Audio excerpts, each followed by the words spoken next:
اور یاد کرو اس جوان مرد کو کہ جو تشنہ لبی کے عالم میں فرات کنارے اپنے خون میں غرق ہو گیا۔ یاد کرو اس بلند ہمت جوان کو جب وہ فرات کنارے پہنچا تو اپنے بھائی کے بچوں کی تشنگی کو یاد کرتے ہوئے اس نے پانی کو منہ تک نہیں لگایا اور ایک تیز ہوا کے جھونکے کی مانند نہر سے باہر نکل آیا۔ عاشور کی شب تھی۔ امام عالی مقام نے اپنے تمام ساتھیوں کو اپنے خیمے میں طلب کیا۔ سب ہمتن گوش تھے تاکہ اپنے مولا کی گفتگو کو دھیان سے سن سکیں۔ یاران ابا عبداللہ کی آنکھوں میں انتظار کی چمک بھری ہوئی تھی۔ امام عالی مقام نے خداوند متعال کی حمد و ثنا کے بعد فرمایا، مجھے اپنے باوفا اور بہتر ساتھیوں سے زیادہ باوفا اور بہتر ساتھی اور اپنے خاندان سے زیادہ نیک اور مہربان خاندان کا کہیں سراغ نہیں ملتا۔ خدا آپ لوگوں کو میری جانب سے اجر عظیم عطا کرے گا۔ سبھی امام کی گفتگو کے منتظر تھے۔ امام نے مزید فرمایا، میرے خیال میں یہ آخری شب ہے کہ جس کی ہم نے دشمن سے مہلت طلب کی ہے۔ آگاہ رہیں کہ میں نے آپ میں سے ہر ایک کو جانے کی اجازت دے دی ہے، پس جس کو جانا ہے وہ آرام سے جا سکتا ہے۔ میں نے اپنی بیعت اٹھا لی ہے۔ اس وقت رات کی تاریکی نے احاطہ کیا ہوا ہے، اپنی اپنی سواریاں لیں اور چلے جائیں۔ یہ ظالم قوم بس میرے خون کی پیاسی ہے۔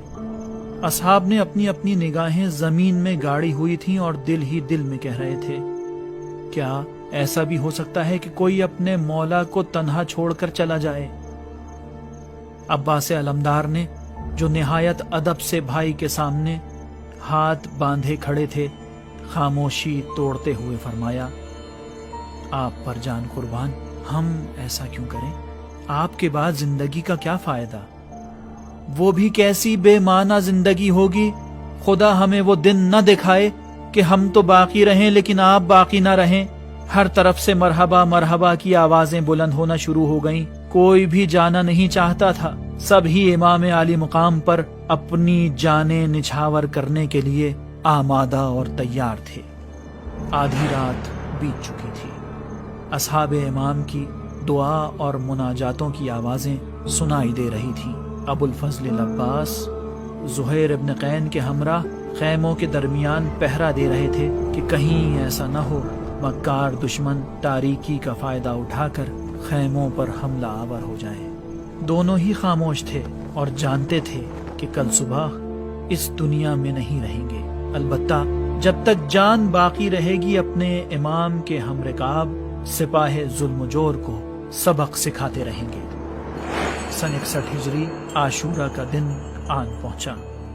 سورج کی حدت نے زمین کربلا کی پیاس کی شدت بڑھا دی تھی۔ اصحاب امام ایک ایک کر کے شہید ہو چکے تھے۔